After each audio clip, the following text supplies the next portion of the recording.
Украин ертегісі. Ғажайып Гусли. Бір диірменші болыпты. Сиқыр өнерін жете меңгеріпті. Әлгі диірменшінің көмекшісі бар екен. 3 жыл бойы диірмен тартып, жан аямай еңбек еткен көмекші жігіт диірменшіге келіп, «Шебер, жолыма қаражат беріңіз, үйіме қайтар уақыт жетті», депті. Кәрі диірменші жас диірменшіге қарап, «Менің ақшам жоқ, бірақ саған гуслимді берейін. Оны тартсаң, не түрлі тамашаға батасың», дейді. Жігіт гуслиді алып, алғысын айтып жүріп кетеді. Жүре-жүре қалың орманға кіреді. Орманды жол басар қарақшылар жайлайды екен. Жалғыз жігітті көріп, жабыла байлап алады. «Қайда тарттың, нас неме?» деп сұрайды. «Үйге асығып барамын». «Ақша бер, әйтпесе жоқтауыңды бірақ асырамыз», деп бопсалайды қарақшылар. «Ырымға ақшам жоқ, бірақ мына гуслиді ойнасам, қызыққа қарық болып бір жасап қалар едіңдер», дейді диірменші жігіт. «Ал, ойнап көр». Жігіт гуслин тізесіне қойып, тыңқылдатып, би әуеніне басқанда, тамам қарақшы жапыр-жұпыр билеп кетеді. Тоқтайын десе, дәрмен жоқ, аяқ-қолдары ербеңдеп билей береді. «Ағатай, тоқта, бір қап алтын берелік», деп жалынады олар диірменшіге. Жігіт күйін тоқтатып, қарақшылар қап толы алтын әкеп береді. Алтынын арқалаған жігіт көңілі тасып үйіне келеді.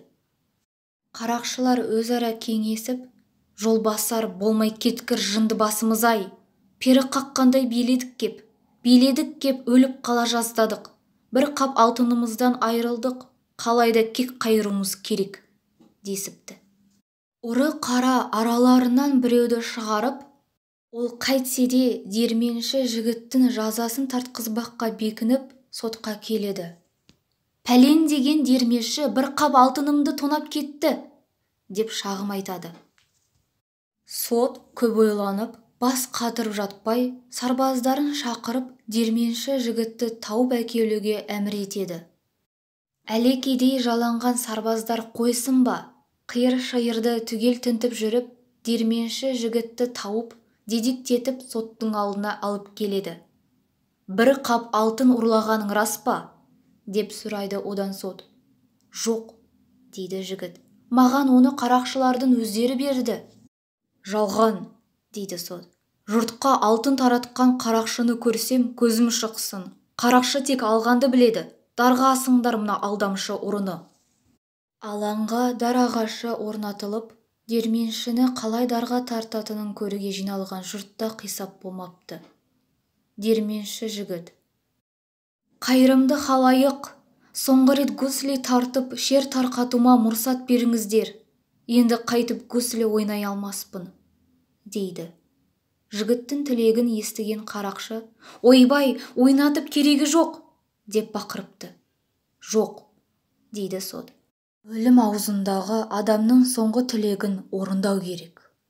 Жігіт гуслинің сымдарын қозғап, ойнақы бір сазды құйғылжыта жөнелгенде, билемеген жан қалмапты.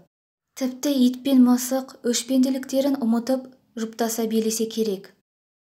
Ал диірменші қояр емес, үсті-үстіне түйдектете тартады. Ақыры қарақшы жалған шағым айтқанын, гуслиші жігітке бір қап алтынды өздері сыйлағанын мойындапты. Диірменші жігіт босап, орнына қарақшының өзі дарға тартылады.